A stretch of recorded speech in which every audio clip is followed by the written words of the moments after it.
This is Djibouti, a small country with a big role in global geopolitics.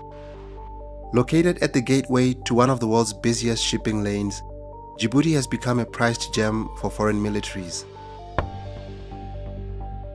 Hosting bases from powers like the United States, China, France and Japan, Djibouti is at the center of a modern-day scramble. But why is everyone here? What are they using these bases for? And what does this mean for Djibouti, for Africa, and for the rest of the world? Let's dive into the fascinating story of this little, yet so important African country. To understand why Djibouti has become a hotspot for foreign military bases, we need to look at its history. In the 19th century, European powers were carving up Africa. Djibouti, with its strategic location, became French Somaliland. After gaining independence in 1977, Djibouti retained close ties with France, including hosting its military. And for decades, this small country quietly served French interests in the region. But things began to change in the late 20th century. The end of the Cold War, the rise of piracy along Somalia's coast, and the post-9/11 war on terror all made the Horn of Africa a strategic priority. Djibouti, with its location near the Bab-el-Mandeb Strait, became indispensable. Today, Djibouti hosts an unprecedented number of foreign military bases. Let's take a closer look at who's here, why they're here, and what exactly they're doing. France has been in Djibouti the longest, maintaining a military presence since colonial times. Following Djibouti's independence, this base became a cornerstone for French operations in Africa. The French military uses its Djibouti base for a number of reasons, which include supporting military interventions in Africa, including counterterrorism missions in the Sahel.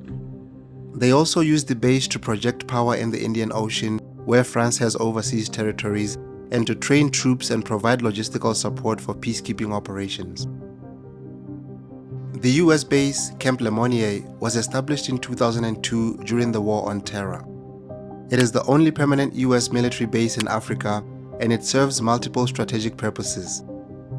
The US military uses Camp Lemonnier to launch drone operations, targeting extremist groups like Al-Shabaab in Somalia and Al-Qaeda in the Arabian Peninsula.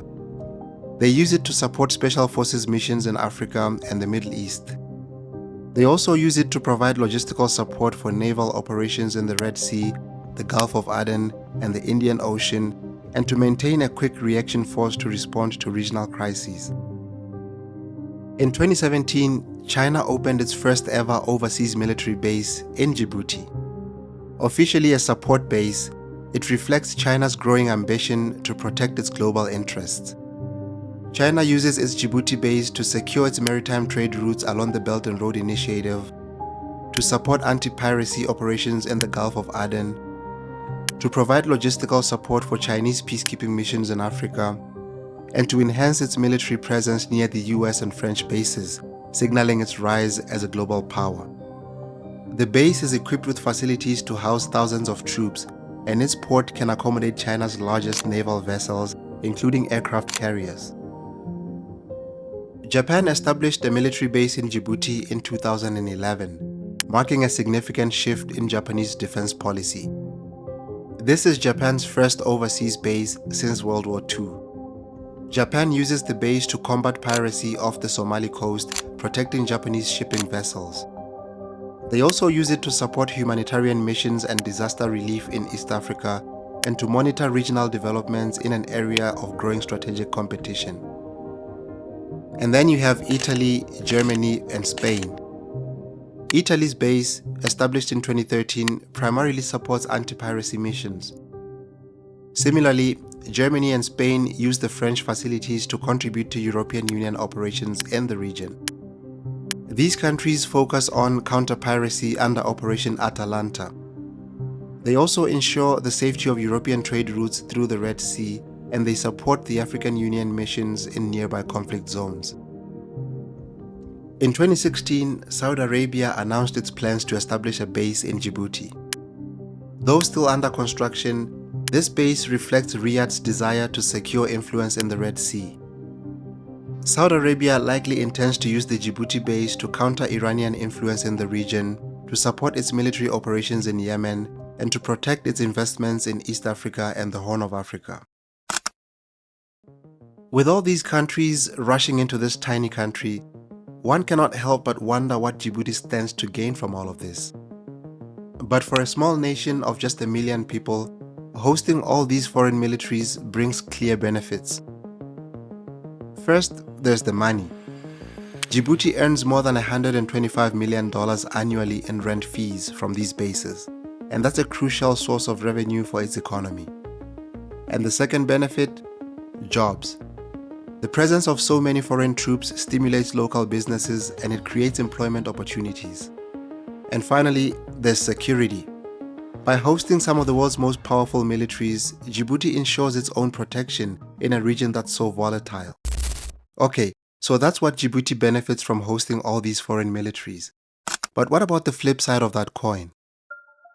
This influx of foreign military bases also raises important questions, and it has implications for Djibouti itself, the region, and global geopolitics.